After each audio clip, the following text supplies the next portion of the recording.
Vegetable biryani எப்படி செய்வதுன்னு பார்க்கலாமா? அதோட ரெசிபியை பார்த்துடலாம்.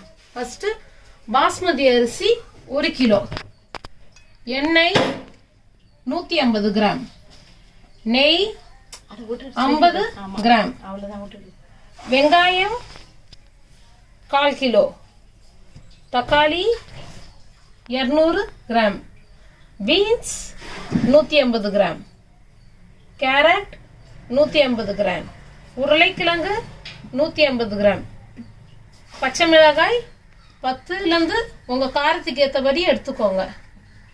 கொத்தமல்லி சின்ன கட்டு ஆஃப் போட்டுக்கோங்க, பாதி கட்டு. புதினா பாதி கட்டு. இஞ்சி பூண்டு விழுது 100 கிராம், மிளகாய் தூள்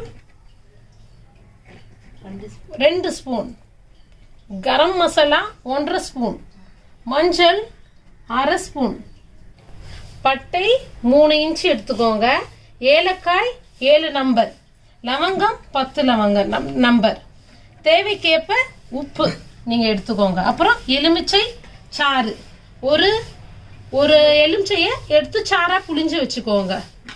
எந்த கிளாஸுக்கு அரிசி எடுக்கிறீங்களோ அந்த கிளாஸ்ல 1.5 அளவு தண்ணி.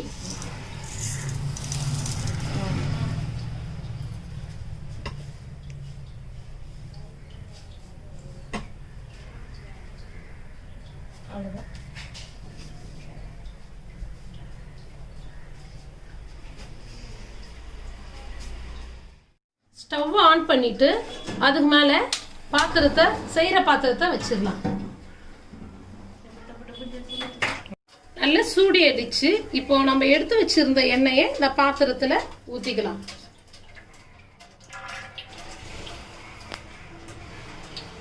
அந்த ஆயில் கொஞ்சம் சூடான உடனே அதுல நம்ம எடுத்து வச்சிருக்க ஆனியனை எல்லாத்தையும் போட்டுடலாம்.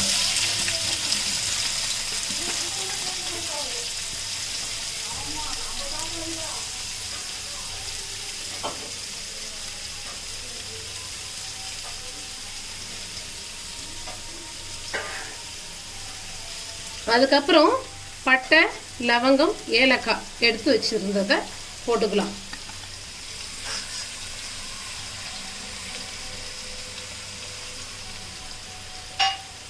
அது கூட பச்சை மிளகாயை சேர்த்துடலாம்.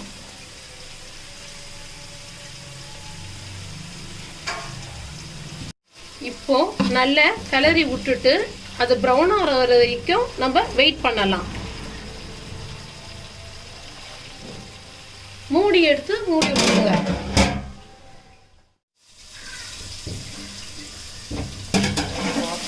உங்களுக்கு ஏற்ற மாதிரி ஃப்ளேமை வச்சுக்கோங்க. ஹை ஃப்ளேம், லோ ஃப்ளேம், ஆனால் கருகாத பார்த்துக்கோங்க.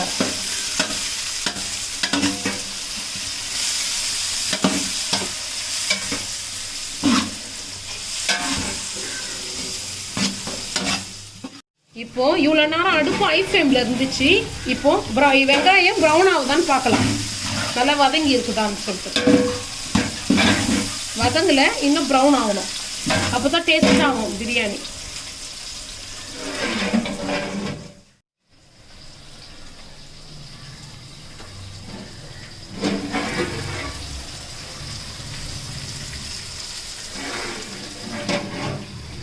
இப்போ ஆனியன் ப்ரௌன் ஆயிடுச்சான்னு பார்க்கலாம். ப்ரௌன் ஆயிடுச்சு நல்ல. இப்போ நம்ம எடுத்து வச்சிருக்க இஞ்சி பூண்டு பேஸ்ட்டை அதுல போடலாம்.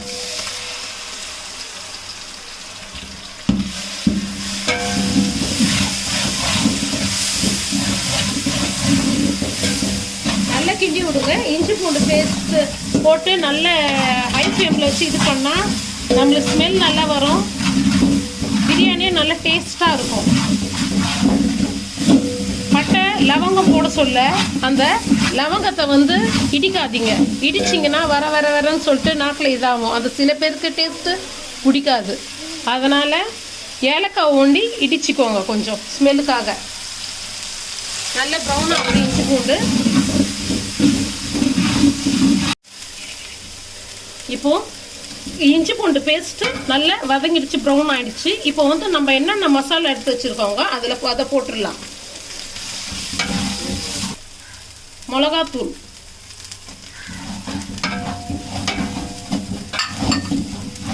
உப்பு,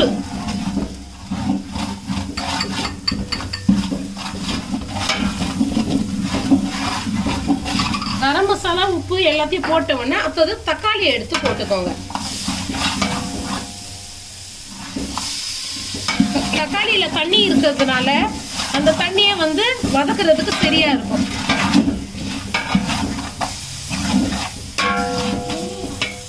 டொமேட்டோ நல்லா வதங்கிட்ட உடனே அதுக்கப்புறம் நம்ம வச்சிருக்க காய்கறி எல்லாத்தையும் போட்டுக்கலாம். கொஞ்சம் வதக்கணும் டொமேட்டோ. கொஞ்சம் தண்ணி வேணா ஊற்றிக்கோங்க.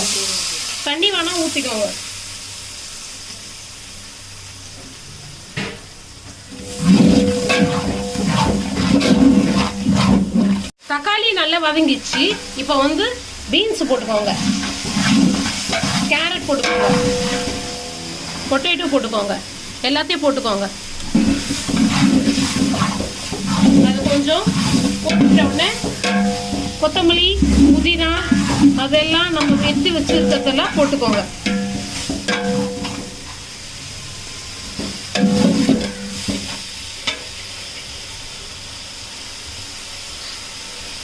இப்போ நம்ம எடுத்து வச்சிருக்க மஞ்சத்தூளை ஆட் பண்ணிக்கோங்க.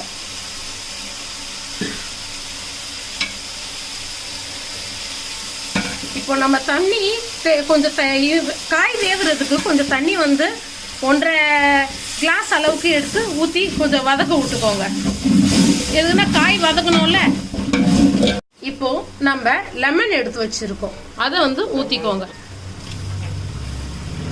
லாஸ்டா நெய் ஆட் பண்ணி காய் எல்லாமே போட்டாச்சு. இப்போ அதை வேகுறதுக்கு மூடி விட்டுடலாம். வெஜிடபிள் வெந்துச்சான்னு பார்க்கலாம். நல்லா வதங்கிச்சு வெஜிடபிள் எல்லாம். இப்போ வந்து எந்த பாத்திரத்தில் நம்ம தண்ணி எடுத்து வச்சுருக்கோமோ 1க்கு 1.5 கிளாஸ் அளவு எடுத்து வச்சுருக்கோம். அந்த தண்ணி வந்து கொஞ்சம் பிஃபோராக எடுத்து கூட சூடு பண்ணி வச்சுக்கோங்க. இல்லைன்னா அது இந்த வதக்குனதில் கூட அந்த தண்ணியை ஊற்றி இது பண்ணிக்கோங்க, ஹீட் பண்ணிக்கோங்க.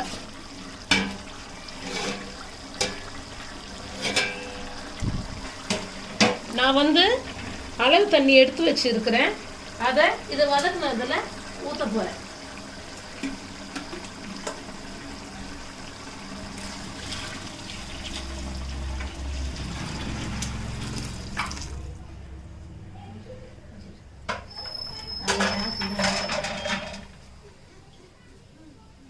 தண்ணி கொதிக்குது. எதுக்குன்னா சுடு தண்ணி ஊற்றுனதுனால உடனே கொதிக்குது. நீங்கள் வந்து அளவு தண்ணி எடுத்து அப்படியே ஸ்ட்ரெயிட்டாக ஊற்றினா சூடாக ஆகிறதுக்கு லேட் ஆகும். இப்போ ஓப்பன் பண்ணி பார்த்துடலாம் கொதி வந்திருக்கான்னு. நல்லா ஹை ஃப்ளேமில் வச்சேன், அதெல்லாம் நல்லா கொதி வந்துச்சு. இப்போது நம்ம 1க்கு 1.5 கிளாஸ் தண்ணி ஊற்றுறோமா, அதுக்கப்புறம் அரிசி 1 அளவு எடுத்து வச்சுருந்தோம்ல அரிசியை, அது வந்து இதில் போடலாம்.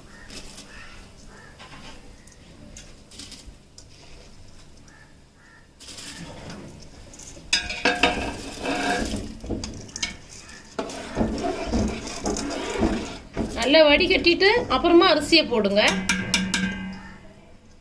சரிங்களா? இது அரிசி போட்ட உடனே ஒரு 2 கிளறிட்டுக்கோங்க. நல்லா கிண்டிக்கிட்டு அதில் சால்ட்டு, காரம் அது எல்லாம் இருக்கான்னு சொல்லிட்டு பார்த்துக்கோங்க. உங்களுக்கு சப்போஸ் கம்மியாக இருந்துச்சுன்னா நீங்கள் ஆட் பண்ணிக்கலாம் உங்களுக்கு ஏற்ற மாதிரி. அரிசி போட்ட உடனே ஹை ஃப்ளேம்லேயே வைங்க, சரிங்களா? லோ ஃப்ளேமில் வைக்காதீங்க.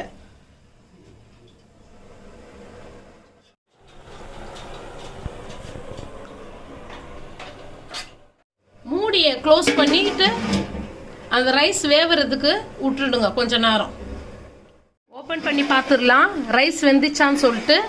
ரைஸ் நல்லா வெந்துச்சு. இப்போ வந்து தம் விட்டுடலாம். வேணும்னா கலர் பவுடர் ஆட் பண்ணிக்கோங்க. இப்போ லைட்டாக நான் ஆட் பண்ண போகிறேன். அது கலர் பவுடர் ஆட் பண்ணி லைட்டாக இது பண்ணிவிட்டு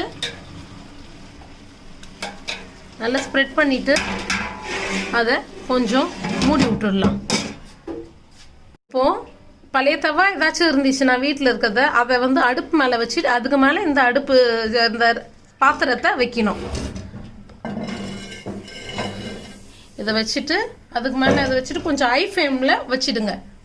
ஹை ஃப்ளேமில் அப்போ தான் அது ஹீட்டாக கரெக்டாக இருக்கும்.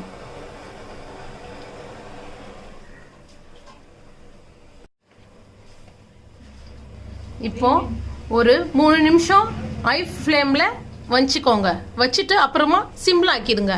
அப்போ தான் அந்த தவா வந்து ஹீட் ஆகிட்டு அந்த பிரியாணி வந்து நல்ல ஹீட்டு கொடுக்கும் பிரியாணிக்கு. இப்போ ஓப்பன் பண்ணி பார்த்துடலாம் சாப்பாடு ரெடி ஆயிடுச்சான்னு சொல்லிட்டு.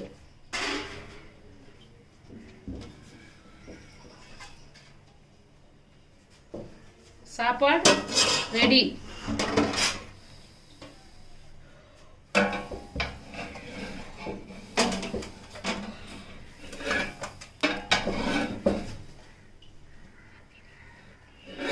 தண்ணி இல்லாத நல்லா ட்ரை ஆயிடுச்சு.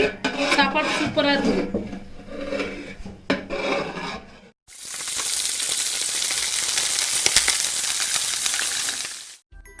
இதை பார்க்குறவங்க லைக் பண்ணுங்க, ஷேர் பண்ணுங்க, சப்ஸ்கிரைப் பண்ணுங்க.